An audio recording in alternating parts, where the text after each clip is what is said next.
Alô, amigos urbano! Começa mais um episódio do único podcast que fala sobre a história do Santos Futebol Clube. Sou Vinícius Cabral, tô com ele, Fernando Ribeiro, o monstro. Tudo bom, Fernando? Vini, tudo muito bem? Novamente aqui nos estúdios Edson Arantes do Nascimento, aqui na Rádio Ômega, para poder relembrar mais uma passagem positiva do Santos. Pois é. Bom, o Santos tá invicto, né? O Santos, desde o jogo contra o Ituano, não perde. Sim, e eu estou cada vez mais alegre com essa distância do Santos. Ganhou do Flamengo de Guarulhos, com o time reserva, com o segundo quadro, porque perdeu com o time titular, no jogo treino. Sim. Até para tentar dar mais um pouco de dinamismo para a partida, né? Exato. O Odair tem um plano. Então a gente vai falar hoje sobre um tema que a gente gosta muito, que hoje talvez a pessoa mais jovem nem tenha tanto conhecimento, que é a fita azul, que deixou de existir faz um tempo. A gente vai entrar no detalhe daqui a pouquinho, Fernando e amigos e amigas. Só que antes, a gente tem alguns recados, são muito importantes, e um de hoje é especial. Primeiro, deixar o like no nosso vídeo, se você estiver vendo pelo YouTube. Se você estiver ouvindo pelos agregadores, também dá para avaliar por lá, dá para falar com a gente pelas redes sociais, é super importante para a gente.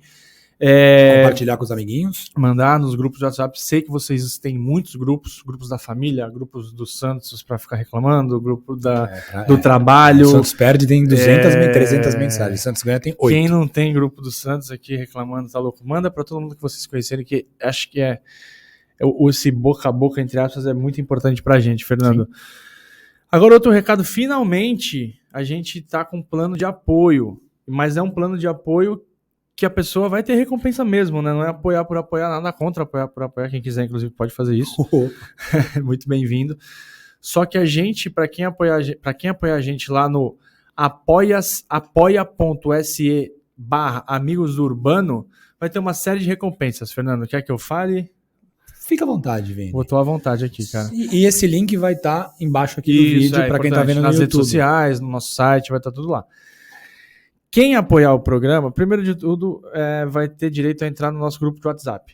Maravilha, hein? Que inclusive não existe ainda, porque não temos apoiadores, que a gente está anunciando isso agora. Exatamente. Mas se ninguém apoiar, a gente vai fazer um grupo, eu, você e nossos filhos. Sim. Seus filhos, minha filha e tudo bem, né? Acho justo. Mas eu tenho certeza Desde que eles apoiem. Desde que eles apoiem. Tenho certeza que a gente vai ter apoiador. A gente vai ter também, para quem apoia, além do grupo, um grupo para discutir pautas, para dar ideias, para trocar ideia, para reclamar do Santos, para reclamar do Rueda, para reclamar do Odair Helman. Boa. Tá tudo super à vontade. A gente vai ter um texto relacionado ao episódio da quinzena. Por exemplo, na semana passada, no episódio da outra quinzena, a gente falou de Santos, Barcelona, Santos e Roma. Isso. Então, por exemplo, não começou ali, mas vamos dizer que começasse ali. A gente podia fazer um texto sobre o Aristizábal. Sim. Porque é um cara que fez 2 gols naquele jogo. Esse texto está até disponível no nosso site, até para o pessoal entender aberto, como é que vai ser esse tipo de conteúdo adicional para quem foi apoiador. Porque é um cara que foi gigante no futebol. Sim. Jogou Copa do Mundo. 2 Copas do Mundo. Jogou muita bola no São Paulo, muita bola no Cruzeiro, nem tanto no Santos. A gente até explicou já por quê, lesões e tudo mais. E aí a gente tem um texto especial sobre ele, um vídeo sobre um outro jogador ou uma outra curiosidade dessa discussão que não coube no episódio. Então são 2 conteúdos exclusivos. E além de estar com a gente no dia a dia ali, que acho que é a maior recompensa que a gente pode ter, né, Fernando? É maravilhoso, realmente. Eu recomendo, inclusive. E a gente pode ter, por exemplo, conteúdos como entrevistas que acabam não entrando. Por exemplo, a gente pediu uma entrevista para o Claudio Miro mandou depois que a gente gravou o programa.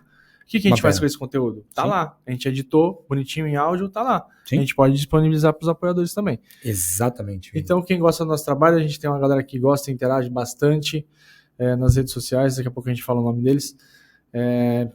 Dá uma chance, vê se vocês curtem. Custa R$10. R$10. Hoje em dia R$10 é difícil fazer, né? Alguma coisa com R$10. Você vai na padaria... $2. Né? Você vai na padaria, você gasta R$10 com qualquer coisa.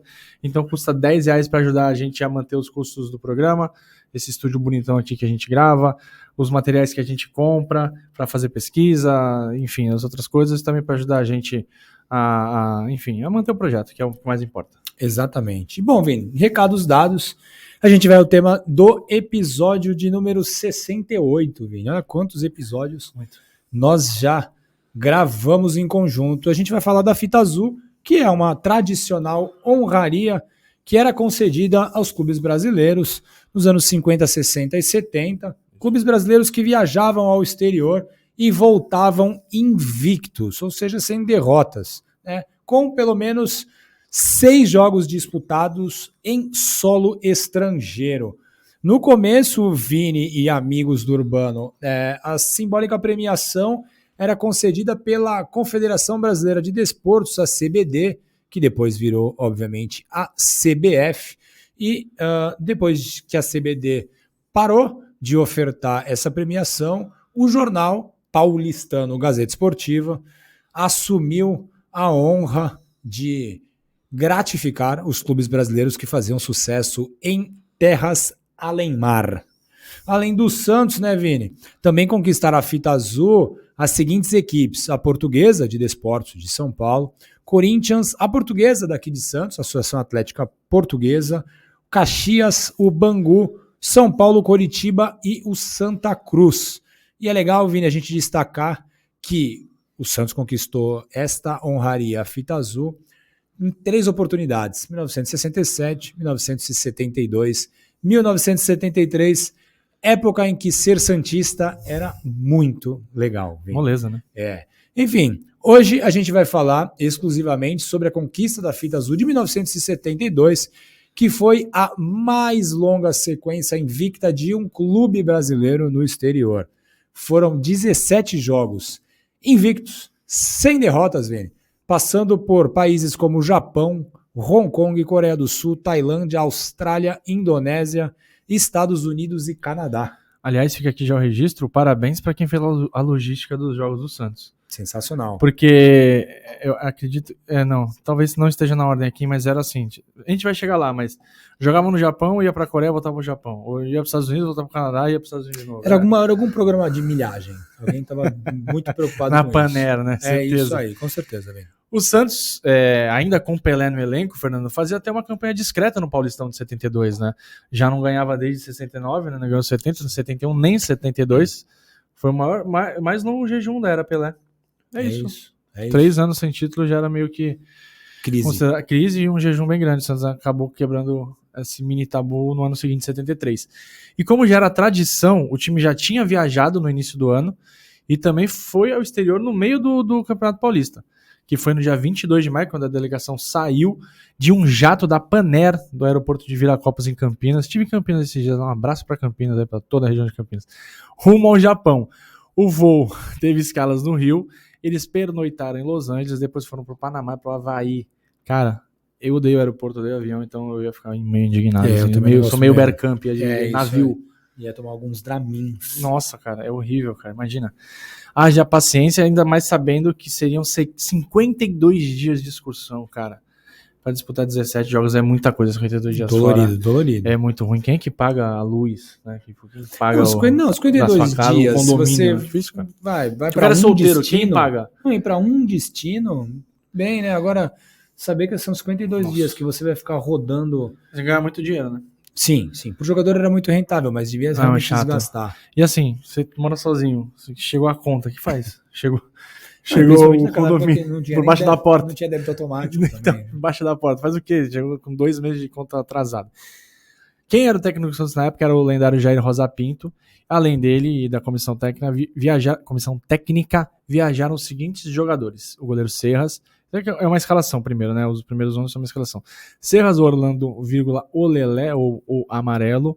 Vicente, Altivo e Zé Carlos. Afonsinho e Léo Oliveira. Vamos passar um negrito aqui no Léo Oliveira, que esse é um cara que a gente quer falar bastante. Sim. Quer falar sobre ele em alguma oportunidade, e pode ser agora, né, Fernando? Sim. Jader Alcindo, Pelé e Edu. Esse era o time que o Jornal na Tribuna dava como que seria mais ou menos o time base da viagem. Óbvio que tantos jogos em tão pouco tempo, esse time mudou algumas vezes durante a excursão. Além deles viajaram o Cláudio, que era um baita goleiro. Cláudio Maurício. Se não tivesse machucado, teria batido Copa do Mundo, né? Teria jogado a Copa do Mundo com tranquilidade. Era um goleiro, com todo respeito ao Félix, melhor que o Félix. Muito melhor.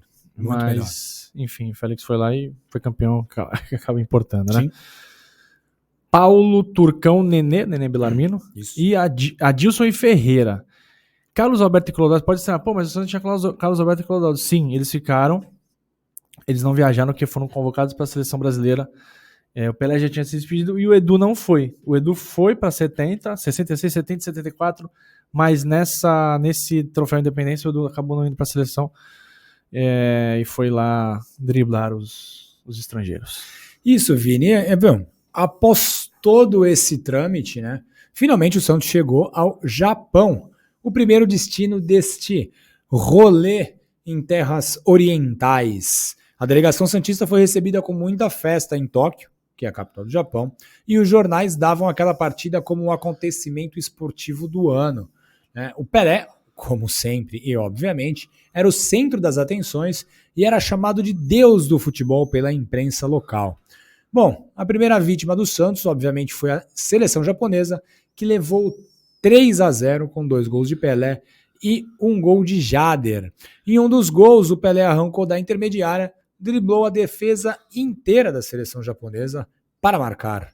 O Estádio Nacional Olímpico de Tóquio recebeu mais de 65 mil torcedores, entre eles o casal de príncipes do Japão, Akihito e Michiko. É Michiko mesmo? É Michiko. Sensacional. O Michiko, como que é? Que desceu até o gramado para cumprimentar os jogadores do Santos. E após o apito final, os quase sempre comedidos japoneses invadiram o campo para agraciar e abraçar os ídolos brasileiros. Aqui abriu, quando você falava, Fernando, o almanaque do Santos, feito pelo professor Guilherme, porque assim, ele tem as fichas, né, e os dados do jogo, e as outras informações a gente pesquisou e tal. Todos, ou quase todos, os lugares que o Santos foi, era recebido por multidões, era paparicado pela imprensa, pelas autoridades do país, pelo público, teve invasão em vários jogos de campo. Por exemplo, esse jogo foram 65 mil pessoas. É gente pra caramba, né? Sim. Pra ver Pelé e companhia, e o Santos já logo de cara mostrou o que foi fazendo aqui. Sim. Na verdade, assim, foi um pouquinho de contexto, pessoal. Foi jogar contra o Japão, contra time de Hong Kong, sim, e os caras queriam ganhar, eles jogavam a vida. Sim. Não era amistosinho, Sim.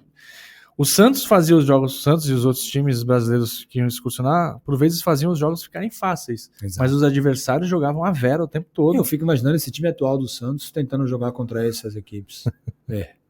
Seria bem difícil. Os caras estão perdendo para time sem divisão. Então, na sequência, Fernando Santos foi para Hong Kong, jogou contra o South China, no Estádio Nacional de Hong Kong.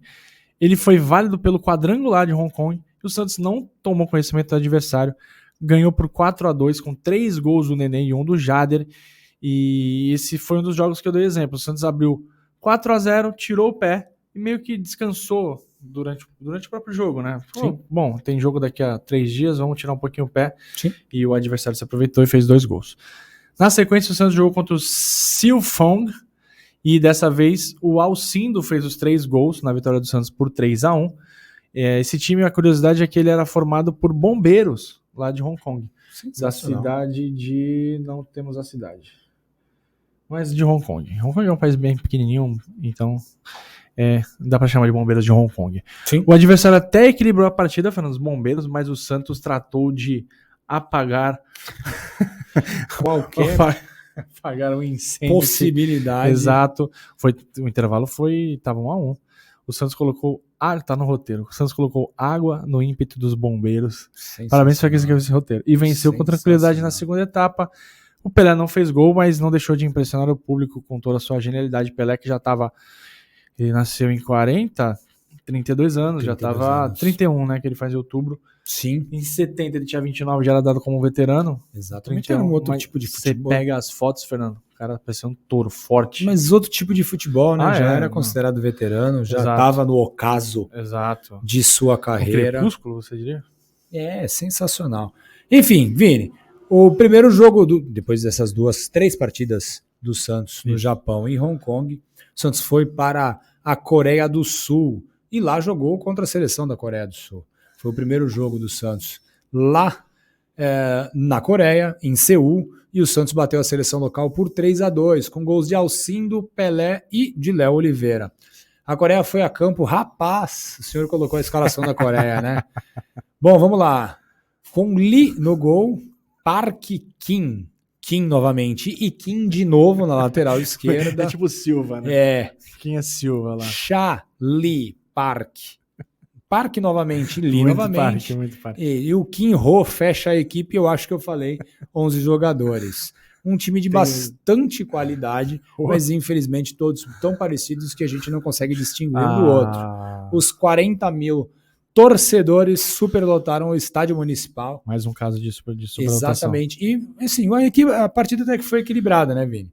O Santos ganha por 3-2, o jogo estava empatado até os 41 minutos do segundo tempo, e o Santos faz o gol da vitória, né, bem no finalzinho da partida, com o Léo Oliveira, num violento chute de média distância. Bom jogador.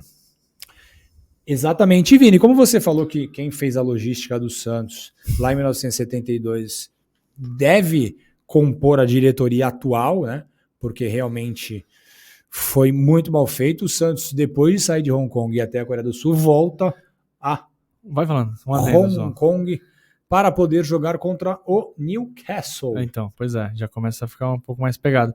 Tava vendo aqui, Fernando, quando você falava a distância de Hong Kong para Coreia, 7 horas, pô, de viagem. Pô, quer dizer, jogou num lugar, vai para lá 7 horas, depois volta, assim.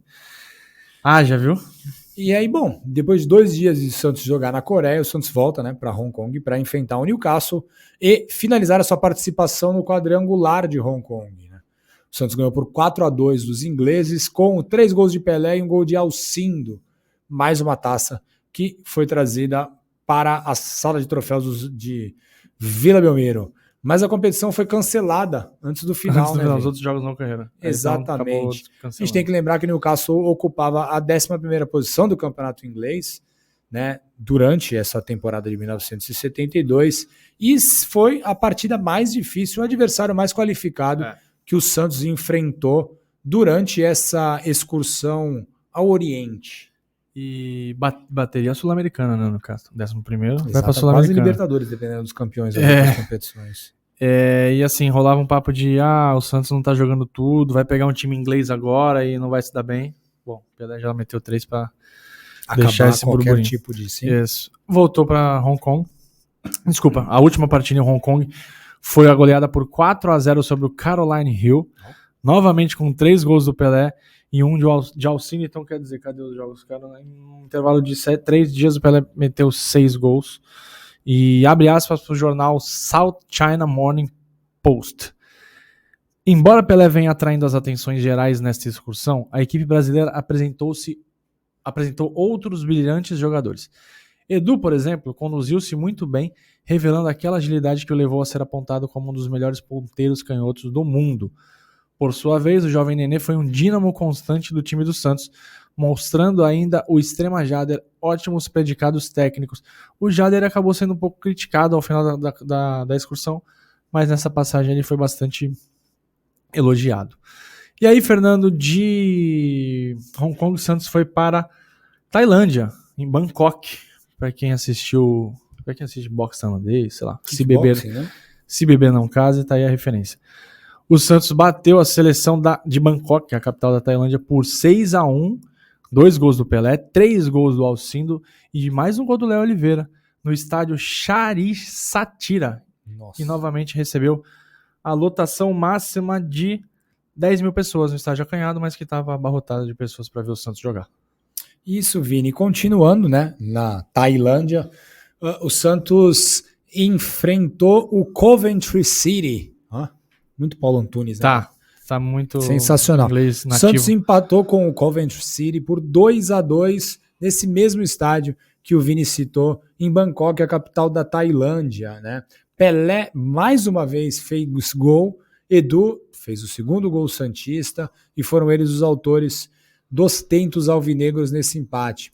A partida foi bastante equilibrada do início ao fim e marcou o primeiro resultado sem ser vitória do Santos nessa excursão, né? Após o jogo, o último que o Santos disputou na Tailândia, a delegação santista foi homenageada pelas equipes locais com um jantar de gala. Isso era muito natural, né, Vini? Era. Voo de Bangkok para Sydney, 12 horas. Nossa Senhora. Então, mais 12 horas de viagem. Exatamente. Como o Vini está colocando, depois, 12 horas depois, não, obviamente, da partida, mas sim quando o Santos deixou a Tailândia. O Santos vai para Sydney, na Austrália, para continuar a peregrinar pelo Oriente e apresentar o belo futebol do Santos e transformar, obviamente, o Santos no brasileiro mais conhecido do mundo. O Santos enfrentou no dia 17 de junho de 1972 a seleção da Austrália, no Sydney Sports Ground. Tá demais. Exatamente. Bom, novamente um empate em 2-2, com Orlando Lelé, ou Amarelo, como queiram, e Pelé. Não, Perdão, Orlando Lelé e o Edu fizeram os gols dessa primeira apresentação santista no solo australiano, lá na Oceania. Os donos da casa abusaram da violência e tiveram a conivência do árbitro local, o Tony Boscovio. Este jogo também marcou a estreia do Santos no continente da Oceania e também a primeira vez que uma equipe de futebol atuou em todos os continentes do globo terrestre. Foi a gente, né? Foi sensacional essa passagem do Santos pela Oceania, que mostra o quão importante o Santos foi para o futebol mundial na década de 60 e 70. Eu queria falar isso, Fernando, porque às vezes, jogou contra a seleção daqui, seleção dali, Bangkok, jogou contra a Austrália. Esse tipo de jogo, esse tipo de discussão que o Santos fazia anualmente, e outros times faziam também, era para marcar território. Isso aí. Só que o Santos era um produto de exportação. Era um produto de exportação. E graças a esses jogos, essas excursões, o Santos virou, como você já falou aí, o brasileiro mais conhecido do mundo. Sim. Até hoje, o Santos não excursão, é mais difícil ter excursão, né? Joga no exterior em campeonatos, mas a última excursão para o exterior do Santos, de cabeça, nem lembro, cara. Excursão para jogar amistosinho? Teve aquela do Red Bull, né? Mas não é mais de uma jogo, partida, né? foi em 99. Né? Então, que foi pra Holanda. Pra Holanda, né? Depois pra Espanha, em Sevilha. Então, não tem mais isso, né, cara? Tem Florida Cup e tal, mas aí é pra jogar num campeonato de 2 jogos no mesmo lugar, não é uma excursão. Sim. Então, isso que fazia, primeiro, os times conseguirem manter os seus jogadores, porque ganhavam dinheiro. Sim. Muito dinheiro. O cachê, a gente vai perceber, até o final a gente vai falar isso. O Pelé jogou os 17 jogos, porque o cachê com ele era maior. Era obrigação. Então o Pelé, por vezes, jogava sentindo, ficava um pouco mais escondidinho no jogo. Mas era grana, conhecimento, e se o Santos é o que é até hoje, é muito por conta desses jogos, essa mística que se criou por conta dessas viagens. Sim, Vini, a gente também não pode descartar, né, que essas partidas que o Santos fez ao redor do globo terrestre também ajudou a sedimentar a imagem do Pelé enquanto uma das pessoas mais conhecidas do planeta, porque ele estava presente em todas as localidades, né, numa época que a televisão ainda engatinhava, o conteúdo por jornal era o mais consumido, jornal e rádio, então as pessoas tinham a possibilidade de ver o Pelé de perto, né? Sim. E essas excursões promoviam isso. Eles não liam sobre o Pelé ou não escutavam sobre o Pelé, eles tinham a possibilidade de ver o Pelé, né? E o Santos fornecia isso também ao Pelé, né? Não, e assim, era óbvio que, em primeiro lugar, o Santos estava representando o Santos, mas o futebol brasileiro também, né? Porque o futebol brasileiro, a era Pelé é a era mais produtiva pro futebol brasileiro também, né? O recorte do Pelé é 56, 74. O auge do futebol brasileiro. O auge a era de ouro do futebol brasileiro. Sim. É ali, final dos anos 50 até mais ou menos anos 70. E coincidiu que o Brasil ganhou 3 Copas do Mundo, o Pelé estava nas 3, o Santos foi campeão do mundo, enfim.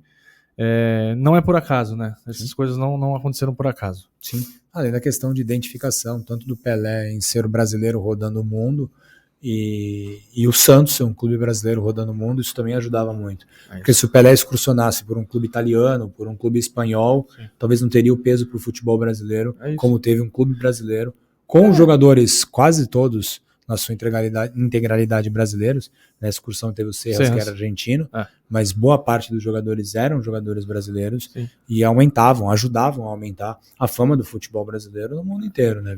É que você tinha o Clodoaldo e o Carlos Alberto machucado, mas se eles tivessem ido para essa excursão, você tinha Pelé, Edu, Carlos Alberto e Clodoaldo.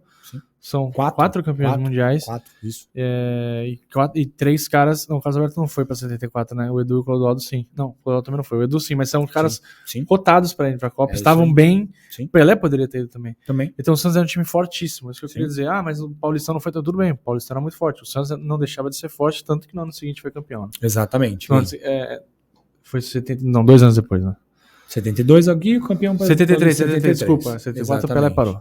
E Vini, aí a nota de curiosidade é que depois dessa partida, né, os jogadores do Santos receberam uma notícia trágica, né? Sim. Foi a morte do técnico Lula, que histórico comandante da equipe, tinha se afastado do Santos em 1967, mas ainda assim mantinha ótimas relações com a cidade, continuou residindo na cidade.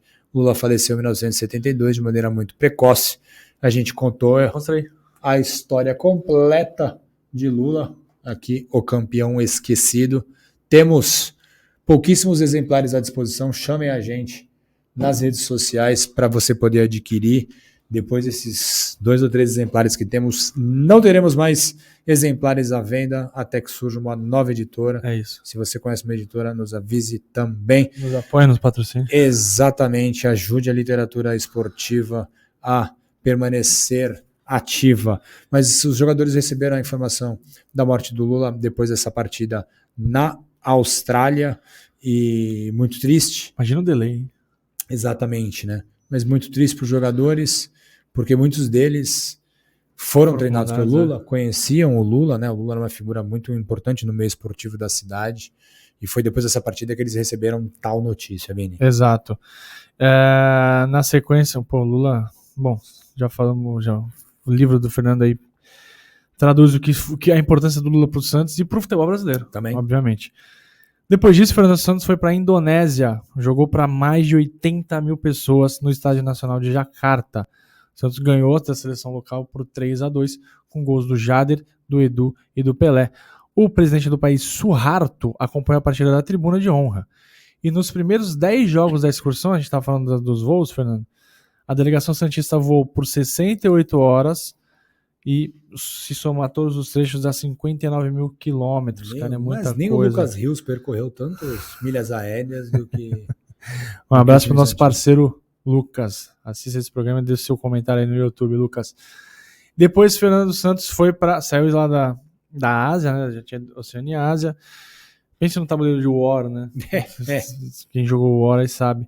Foi lá para os Estados Unidos para jogar no Roosevelt Stadium, em New Jersey, para ganhar do Catanzaro por 7-1, Catanzaro da Itália. Essa foi a última parte da viagem e foi a maior goleada. Esse jogo marcou a volta do Santos aos Estados Unidos, mais precisamente a New Jersey. Orlando Lelé de novo fez mais um golzinho e o Pelé fizeram 2. Então o Orlando fez 2, Pelé 2, Adilson, Edu e Nenê completaram a goleada santista. Depois mais uma goleada no estádio universitário de Boston contra o Boston Astros. 6-1, 3 gols de Pelé, 1 de Adilson, 1 de Alcindo e outro do Nenê, o Belarmino. Exato, Vini. Bom, partidas do Santos nos Estados Unidos foram muitas. E nessa excursão, depois de jogar nas 2 cidades que você, Vinícius, contou pra gente, o Santos foi até Chicago, no Hazen Stadium, para enfrentar um clube mexicano, a Universidade de UNAM, que é o Pumas, né? Exato. Exatamente. Bom, o Santos venceu por 2-0 com 2 gols de Pelé. Bom, a gente precisa lembrar que a equipe do Pumas era a base da seleção mexicana que 2 anos antes sediou a Copa do Mundo. Teve até uma boa participação a equipe do México nessa competição. O México sempre joga bem, né? Sim, principalmente sempre quando... mas sempre joga bem. Jogamos como nunca, perdemos como sempre. Mas tá sempre jogando bem. Exatamente. E, bom, nem precisa a gente citar que nessa Copa de 70 a maior estrela foi ele, o homem Pelé.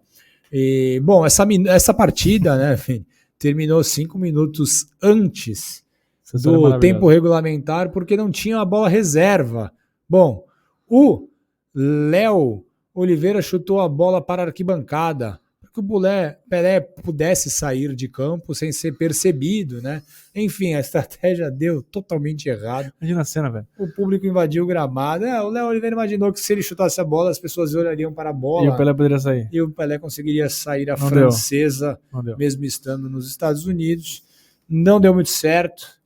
O público invadiu o estádio, mas a partida teve que ser encerrada porque a bola sumiu. E aí, sem pelota, infelizmente... O futebol não pode ser praticado, já dizia Charles Miller.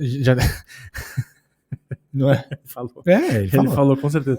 Mas eu adoraria ver esse Santos sem bola, Fernando. Pô, Um joguinho sem bola desse Santos aí? atual? Pô, Eu ainda acho que é a bola que atrapalha os nossos jogadores ela atuais. é muito redonda, cara. É verdade. Alô, quem é? Nike. Alô, Nike. Não é uma bola quadrada Pelo para amor de Deus. ajudar o domínio dos jogadores. Tá bastante difícil. Enfim, depois de surfar nas ondas norte-americanas dos Estados Unidos, Sim. o Santos foi para outro país da América do Norte, né? Outro país norte-americano, Sim. que é o Canadá, e o Santos foi jogar em Toronto contra a equipe do Toronto Metros, onde o Santos ganha por 4-2 no estádio Varsity. Né? A gente tem que só novamente ressaltar essa questão de logística, porque o pessoal da logística do Santos não estava muito bem.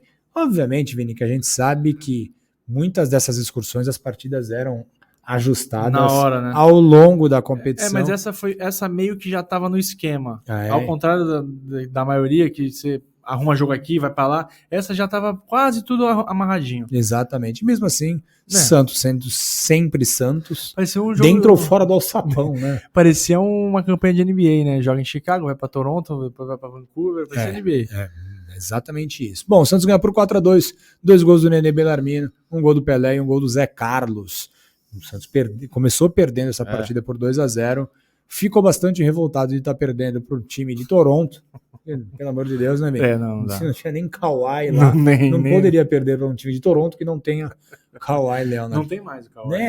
Nem eles têm mais o Kawhi. Então, rapaz. Enfim, o Santos virou a partida, vence por 4-2. Ainda não sai do Canadá, porque depois de Toronto, o Santos vai para Vancouver enfrentar um combinado de Vancouver, jogadores ali da cidade que se reuniram para enfrentar o Santos, ganha por 5-0, o Edu faz 2 gols, Afonsinho, Jader e Nenê complementam, e é bom a gente salientar que o Santos joga em Toronto no dia 5 de julho, joga em Vancouver no dia 7 de julho, e no dia 9 de julho o Santos estava de volta nos Estados Unidos. Né? Vai para Califórnia, joga contra a Universidade de Yunnan de novo, o novo Pumas, né, no estádio Quezan, em São Francisco. Os mexicanos, não satisfeitos em perderem uma vez, perderam de novo, quiseram perder 2, né? Perderam uma, vão perder 2 e de volta. E esse jogo, Fernando, o Pelé marcou 2 vezes e a primeira vez que ele marcou foi o 10º gol dele com a camisa do Santos. Não é o 10º gol da carreira, Sim. Foi naquele jogo contra o Vasco histórico, em 69. Exatamente. Mas esse jogo, depois com as contas ajustadas, descobriu-se que foi o 10º gol do Pelé com a camisa do Santos. Então foi um marco. Quem teve a honra de tomar o 10º gol do Pelé foi o glorioso... cadê o nome dele? Castrejón, parabéns Castrejón, por ter tomado o 10º gol do Pelé com a camisa do Santos. Fica aí o nosso abraço. Alcindo e o Pelé marcou 2, assim, o Alcindo fez 2 também, e o Edu completou o placar. Nesse dia, Fernando, o Jair Rosa Pinto mandou o time com o Serras, depois entrou o Cláudio. Quando troca o goleiro é porque tá fácil. Tá fácil. Orlando, Lelé, Vicente, Paulo e Zé Carlos, depois entrou o Turcão, um dos jogadores mais feios da história do Santos. Turcão, um grande abraço, Turcão. A gente mostra a foto do Turcão. Léo Oliveira, depois entrou o Afonsinho, Nenê, Jader, Alcindo, Pelé, o Pelé saiu, e Adilson entrou no lugar do Pelé, e o ponta Edu. Vamos achar o Turcão, Fernando? Pô, tempo real aqui, a gente vai folhando o almanaque dos craques. Por respeito, Turcão Soteudinho aqui. Cadê? Thiago Ribeiro não, né? Cadê o homem? Cara, a pessoa não acho ele, cara. Não tem a foto dele aqui, uma pena. Não é ele aqui, não. Uma pena, mas depois a gente posta a foto dele aí. Mas ele é bem feio. Valeu, Turcão, mas você jogava muita bola. E bom, para fechar essa excursão sem derrotas do Santos, no dia 11 de julho, o Santos vai a Los Angeles, no Memorial Coliseum, para enfrentar o América do México, um dos principais clubes mexicanos, o América, e vence por 4-2 com 2 gols de Pelé. Com 2 gols de Pelé. Isso. Um do Alcindo e um do Léo Oliveira. Pelé, exatamente. piada, Os 4 gols do Santos contra o América. Novamente invasão de campo após o apito final. Obviamente todos os torcedores sabiam que era a última partida do Santos naquela excursão na América do Norte. Então a torcida queria estar mais perto do que apenas acompanhar pela arquibancada. E o Santos venceu por 4-2 e teve depois que se desvencilhar dos torcedores locais e correr para se abrigar nos vestiários. O Pelé até foi substituído em algumas partidas, né? Ele não disputou os 90 minutos de todos os jogos, Sim. mas ele obviamente esteve presente em todos os 17 jogos, até por força de contrato, né? Sim. Bom, nessas 17 partidas, o Pelé fez incríveis 25 gols, mesmo há 2 anos de encerrar a sua carreira, né? Incrível, cara. Então, o segundo jogador que mais fez gols nessa excursão foi o Alcindo, com 13. Bastante, né? O Pelé fez 12 gols a mais Mas, que 13 o gols em segundo 17 colocado, jogos, né? tá bom. Exatamente. Bom, o Nenê marcou 8, o Edu marcou 7, o Jader marcou 4, Léo Oliveira e o Orlando marcaram 3, o Adilson marcou 2 e o Zé Carlos e o Afonsinho marcaram apenas 1 gol. Foram-se 67 gols marcados e 23 gols que o Santos tomou numa campanha de 15 vitórias e 2 empates. Bom, 17 partidas no exterior, regressou sem derrotas, o Santos foi agraciado com a fita azul do futebol brasileiro. Honraria muito. Uma honraria, exatamente, uma campanha marcante do Santos, né? Jogando em países pouco explorados pelo mercado brasileiro. O Santos fazia muito isso, né? Sim. Jogava em países... O Santos na África tem um nome gigante também, por ter jogado também em países que é fora do eixo da bola, né? Da época. Sim. Tudo bem, hoje a gente vê africano jogando... Africano, japonês, em tudo quanto é canto, nos maiores campeonatos. Mas antes não era assim. Sim. Então o Santos fez o nome dele. A estratégia era muito interessante, né? Quem teve a ideia de excursionar, que não foi o Santos, os times já excursionavam, mas sim, era comum esse intercâmbio. A ideia era ótima e quem melhor aproveitou, para nossa sorte, foi o Santos, né, Fernando? Assim, até porque tem a figura do Pelé, né? Pelé foi depois da Copa do Mundo de 1958, se tornou uma explosão mundial, né? Sim. O Pelé virou uma mania mundial, mesmo num mundo pouco globalizado, e se tornou uma figura, até por todos os aspectos, né? O Brasil era um país pouco conhecido e isso também chamava um pouco a atenção. O fato do Pelé ser um negro ajudava muito e mostrava, principalmente em épocas onde em alguns países ainda havia segregação racial. Sim. E aí o principal jogador mais incrível, jogador de futebol, esporte mais popular do mundo, né, ser negro era sensacional e passava uma mensagem muito forte, né, para muitos países, para muitas pessoas, e é comum os relatos de africanos, né, se sentiam representados, né? Exatamente, que olhavam o Pelé e conseguiam entender que todos os povos eram iguais e que eles eram, né, e são iguais a todos, em um momento onde isso era muito contestado, né? Contestado hoje até, mas era contestado até em âmbito público, né? Hoje as pessoas fazem, hoje as pessoas fazem isso de maneira imbecil, mas ainda velada ou escondida, né? Ou fora da lei. Não, mas é isso, a representatividade do Pelé também é muito por conta de um negro que, pensa, a gente tá falando que o Pelé nasceu em 40, sim, pouquíssimo tempo depois da abolição da escravatura, né? Da abolição no papel, né? Porque isso, quando a gente prática, pega uma linha histórica de 500 mil anos, não precisa nem ser 500 mil anos. Tempo, né? Foi um século, cara, meio século. Sim. Você tem quase meio século de vida. Sim. Pense nisso. Sim. Pense nisso. Sim. Então, assim, é um feito e tanto, era um jogador, geracional, óbvio, o maior da história. E fizemos o nosso nome. Geracional? Eu sabia que o senhor viria com esses neologismos. Não venho. Temos dica? Temos, Vini. Temos uma dica cultural bem legal. Um livro que foi organizado pelo Marco Scandiuzzi, né? Conselho Deliberativo do Santos Futebol Clube. Um retrato histórico através de fragmentos das atas oficiais do cinquentenário entre 1932 e 1982. Tem história, hein? Exatamente. Então, o Marco fez uma pesquisa muito legal no acervo do Conselho Deliberativo do Santos. Então, tem muitas histórias, muitas imagens de atas de reuniões do Conselho Deliberativo, algumas decisões que foram tomadas. A letrinha aqui dos caras. Exatamente. São algumas fotos das atas mesmo, alguns comentários do Marco sobre as atas.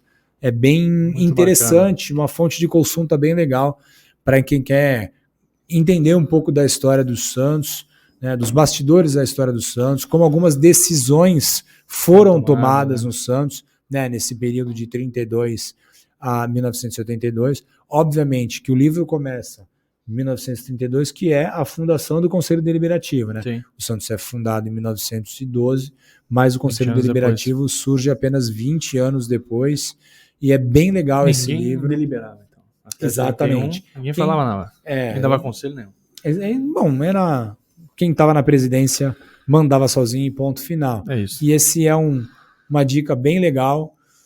Eu, sinceramente, não sei onde vocês conseguem adquirir esse livro. Entre em contato com Marcos Scandiuzzi. Marcos Scandiuzzi é bem ativo Facebook, no Instagram, no Facebook. E... acho que tem na loja do Santos, talvez. É provável, é provável.